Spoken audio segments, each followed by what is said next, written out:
अहो कितीही दिले तरी एकटाच खाईन म्हणतोय, बाकी कोणाला देणार नाही, मी एकटाच खाणार म्हणतोय माकडी हो.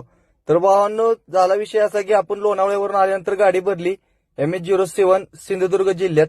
तर लोणावळ्यावर जाऊन आल्यानंतर डिझेल टाकी फुल केली तर किलोमीटर बघा भावांनो, 474 किलोमीटर झालेला आहे. आणि आपल्या गाडीत डिझेल बसले बरोबर 33.32. तर 14.5चा अवरेज पडलेला. एसी लावून गेलो, लावून आलो. तर बघा भावांनो, तर डायरेक्ट तिथनं निघलो, आलो डायरेक्ट आपल्या अनुस्कुराच्या त्या बारक्या रोडला. खतरनाक सीन आहे राव, भीती वाटते जरा. हाय 400 मीटरचा पट्टा, पण खतरनाक आहे. मग डायरेक्ट आलो पार्टीच्या दारात, गाडी बिडी खाली करून घेतली.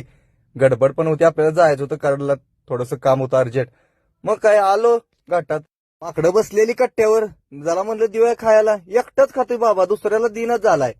सगळं दिल तेवढं मलाच पाहिजे म्हणतोय. मग काय तिथनं पुढे आलो मलकापूर, विशालगड मलकापूर मध्ये. अरबाजबाई भेटला, थांबलेला तिथंच, म्हणायला लागला जेवण करून जावा. पण म्हटलं नको रे भावा, आपल्याला जायचंय, गडबड आहे, रस्त्यात मी जेवण करतो. तर अरबाजबाई म्हटलं भावा गाडी खतरनाक बनवली बरं का, अख्ख्या महाराष्ट्रात कुठे दिसत नाही अशी गाडी बनवली तू. तर भावाला म्हटलं चल फोटो काढ. भावानं फोटो बिटो काढला आणि डायरेक्ट आलो कोकरूडला.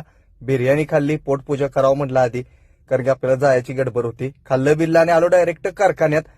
आणलेला माल रिटर्न खाली केला. तर भावानो, व्हिडिओ आवडल्यास लाईक, कमेंट, शेअर, फॉलो